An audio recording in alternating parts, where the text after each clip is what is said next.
Hello friends, welcome to world awareness. जैसा कि आपको पता है, इंडियन एयरफोर्स के द्वारा इस्तेमाल किए जाने वाले रफाल में एयर टू ग्राउंड मिसाइल के तौर पे स्कैल्प क्रूज मिसाइल का इस्तेमाल किया जाता है।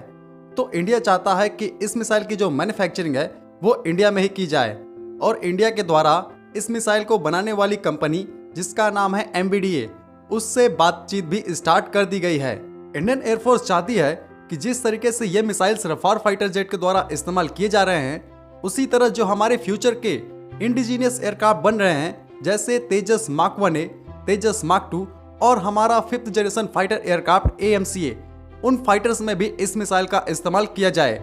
इसीलिए इंडियन एयरफोर्स चाहती है कि इस मिसाइल की जो मैन्युफैक्चरिंग है उसे लोकली ही किया जाए। इसीलिए उन्होंने गवर्नमेंट से कहा कि वो इस मिसाइल को बनाने वाली MBDA कंपनी से बातचीत करे और इसे इंडिया में ही लोकल मैन्युफैक्चर करना स्टार्ट करें। आखिर ऐसा क्यों किया जा रहा है? तो इस मिसाइल की जो क्वालिटी है उसकी वजह से IF चाहती है कि इस मिसाइल को हमारे फ्यूचर इंडिजीनियस एयरक्राफ्ट में भी इंटीग्रेट किया जाए।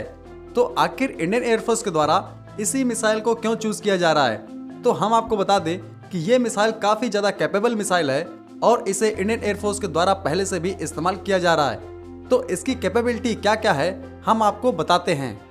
इस मिसाइल की जो सबसे खास बात है वो है इस मिसाइल में इस्तेमाल की जाने वाली स्टील्थ टेक्नोलॉजी। स्टील्थ टेक्नोलॉजी के द्वारा ये मिसाइल भी रडार के पकड़ में आसानी से नहीं आती है और किसी भी एयर डिफेंस सिस्टम के द्वारा आसानी से इंटरसेप्ट नहीं की जा सकती है। यानी ये किसी भी एयर डिफेंस सिस्टम को आसानी से चकमा देके किसी भी टारगेट को डिस्ट्रॉय कर सकती है।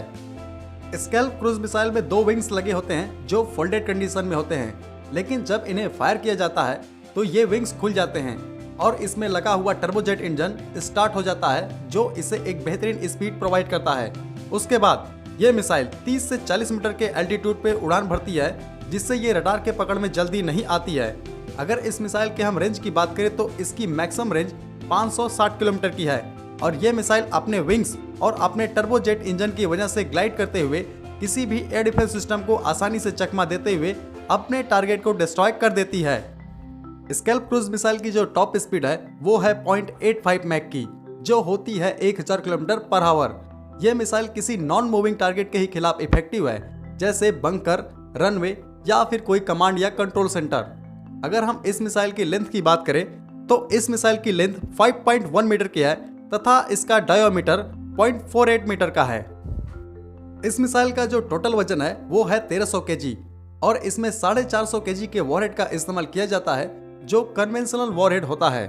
अगर हम इस मिसाइल की और बात करें तो ये एक कॉम्बैट प्रूवन मिसाइल है, यानी इस मिसाइल का इस्तेमाल युद्ध में किया गया है और ये मिसाइल पूरी तरीके से सक्सेसफुल साबित हुई है। इस मिसाइल को 6 देशों से भी ज्यादा देशों के द्वारा इस्तेमाल किया जाता है।